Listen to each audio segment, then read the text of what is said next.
안녕하세요. 뉴스와 사람들입니다.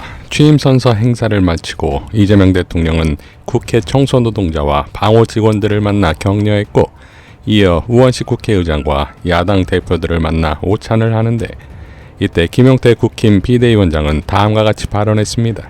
제가 생각할 때 국민 통합이라는 것은 진영 간의 깊은 골을 메우기 위해서 서로 우려하는 바를 권력자가 하지 않는 것이 무엇보다 중요하다고 생각합니다. 그런 점에서 내일 여당이 본회의에서 처리하려는 공직선거법과 법안조직법, 형사소송법 개정안 처리는 매우 심각히 우려가 되고 있습니다. 대통령과 여당이 민주주의 핵심 가치인 비례적 대표성을 인정하고 상생의 정치를 위해 이를 활용한다면 국민의힘도 협력할 부분은 적극적으로 협력하겠다라는 말씀을 드리겠습니다. 라고 발언합니다. 자, 이에 대해 노정면 대변인은 다음과 같이 김용태를 박살냅니다. 새 대통령과 오찬을 해놓고 뒤돌아서자마자 거짓말로 흠집 내려는 제1야당 대표 김용태의 젊은 정치는 수준이 이 정도였습니까? 김용태 국민의힘 비상대책위원장이 새 대통령 취임 첫날부터 구태를 반복했습니다. 내일 국회 본회의에서 처리될 예정인 법안을 멋대로 뒤바꿔서 민주당을 헐뜯었습니다. 그것도 이재명 대통령 취임 첫날 제1야당 대표 자격으로 새 대통령과 오찬을 함께한 직후였습니다. 김용태 위원장은 이재명 대통령과의 오찬을 마친 뒤 기자들에게 민주당이 내일 본회의에서 처리하려는 법안에 심한 우려를 가진다라고 했습니다. 김 위원장이 우려한다는 법안은 공직선거법과 법안조직법, 형사소송법 개정안입니다. 민주당은 내일 이들 법안의 처리를 추진하지 않습니다. 오찬이 있기 전 민주당 원내대표는 공지를 통해 내란특검법 등 3대 특검법과 검사징계법을 처리할 예정이라고 분명히 밝혔습니다. 이를 모를 리 없는 제1야당의 대표가 새 대통령과의 첫 회동 직후에 거짓말로 통합의 정치를 향한 국민 요구에 찬물을 끼얹었습니다. 강한 유감을 밝히지 않을 수 없습니다. 자, 그런데 김용태가 말한 비례적 대표성, 즉 자신들이 얻은 41%의 득표만큼 자신들의 의견을 반영해야 한다는 것인데, 고작 0.7% 이겨놓고 나라 말아먹고 내란까지 일으켜 파면되는 정부의 집권 여당이 할 소리는 아니지요. 자, 그런데 이에 대해 이재명 대통령은 비공개로 전환된 오찬 자리에서 공통적으로 합의할 수 있는 내용들을 많이 만들어가자, 예를 들어 이번 대선에서 각 당들의 공통 공약이라도 먼저 진행시켜 민생 회복과 국민들의 삶을 좀 나아지게 하자라고 제안했다는 겁니다. 자, 이것이야말로 비례적 대표성을 주장하는 국힘에 딱 맞는 대안이 아니겠습니까? 이재명 대통령 취임 선서 행사에서 전 국민에게 노출된 경호원들의 충돌 장면이 충격적입니다.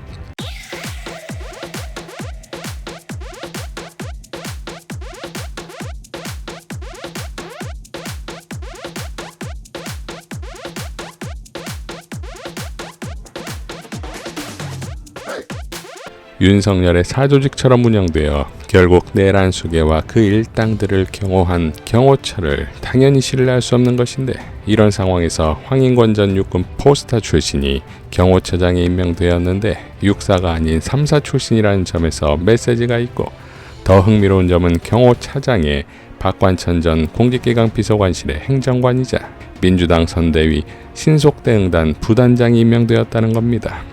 박관천 경호차장은 특히 지난 윤석열 김건희 체포 과정에서 방패막이가 되었던 경호처와 지속적으로 제보를 받으면서 이를 열어놔했고, 이때 김성훈과 이광우의 세세한 움직임을 모두 제보받으면서 누구보다 이들의 당시 불법적 행적을 가장 잘 아는 인물 중 하나입니다. 그러니까 박관천을 임명했다는 건 김성훈의 경호처를 완벽하게 장악하고 개조할 수 있다는 것과, 공직기강 비서관실의 경력을 비춰보면 김성훈 경호처가 김건희와 윤석열과 어떻게 콜라보가 되었는지까지 완벽하게 들춰낼 수 있는 인물이 아니겠습니까?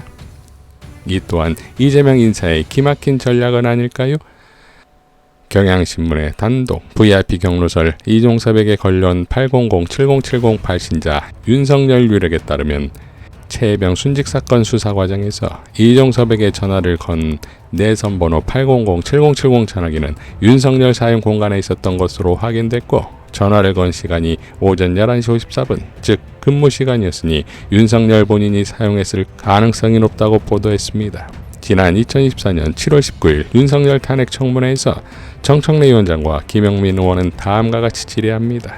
02-800-7070과 본인이 통화했다는 것을 조금 아까 말씀하셨는데 그게 누구랑 통화했는지는 혹시 밝힐 수 있습니까?